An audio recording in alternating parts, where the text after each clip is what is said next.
In this video we're going to look at experimental probability. Another name for it is relative frequency, and we're also going to look at expected frequency.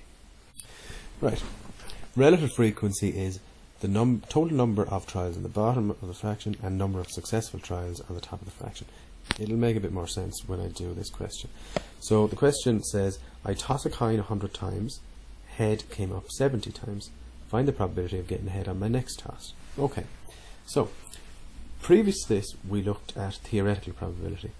Theoretical probability, let's say, looks at a dice and says there's six sides to that dice, so the total number of outcomes is 6, and my chances of rolling, let's say, a 5 would be 1 because there's only one 5.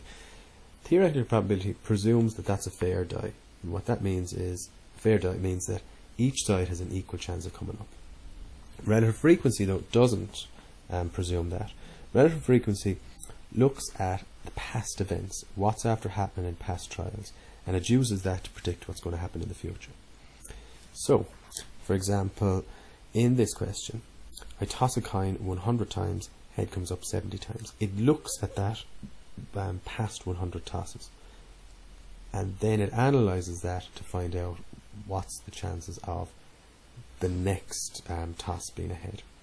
So, relative frequency equals, well, what we look at is the total number of trials, which is 100, and the number of successful trials, where we got head 70 times. And that's 7 over 10. So based on the past 100 trials, my chance of getting heads the next time is 7 out of 10. Okay? Now, they might also ask me, do I think that's a fair coin? A fair coin is equally likely chances of head and tails coming up. Okay, do I think that's a fair coin? I've tossed it 100 times and heads is after coming up 70. Personally, I probably don't think it's a fair coin, because if it was a fair coin, it should be around 50 heads and 50 tails. Around, okay, it could be 55 or 56, but around that. And I am after tossing it 100 times, so I'm after doing enough experiments to be able to say, comfortably, relatively positive that I do think it's an unfair or it's a biased coin.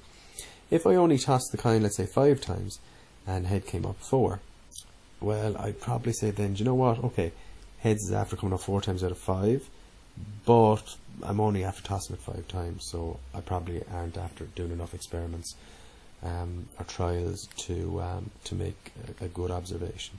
Okay, so I suppose when we're asked something like that, first of all, you have to make sure that you're after doing enough trials.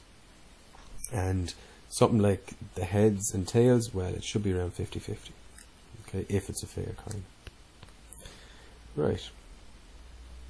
Next, we're looking at expected frequency. Okay, expected frequency looks at what happened in the past. Okay, ties in really with relative frequency. Expected frequency knows we look at what happened in the past.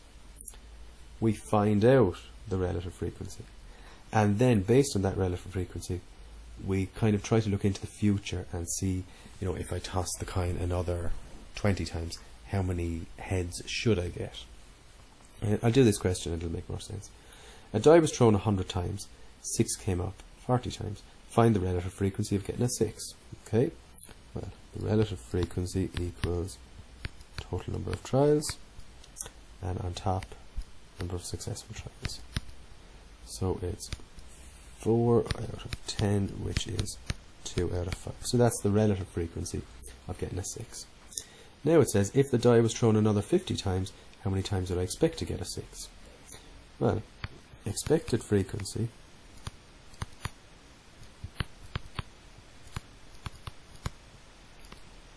equals the probability multiplied by the number of trials. Okay, so the probability of getting a 6 is 2 over 5, and the number of trials that I'm going to do into the future is 50. So how many times would I expect to get 6? Well, 2/5 of 50 is 20, so I would expect to get it 20 times. Okay, there's expected frequency. there's relative frequency, or another way of saying it, experimental probability.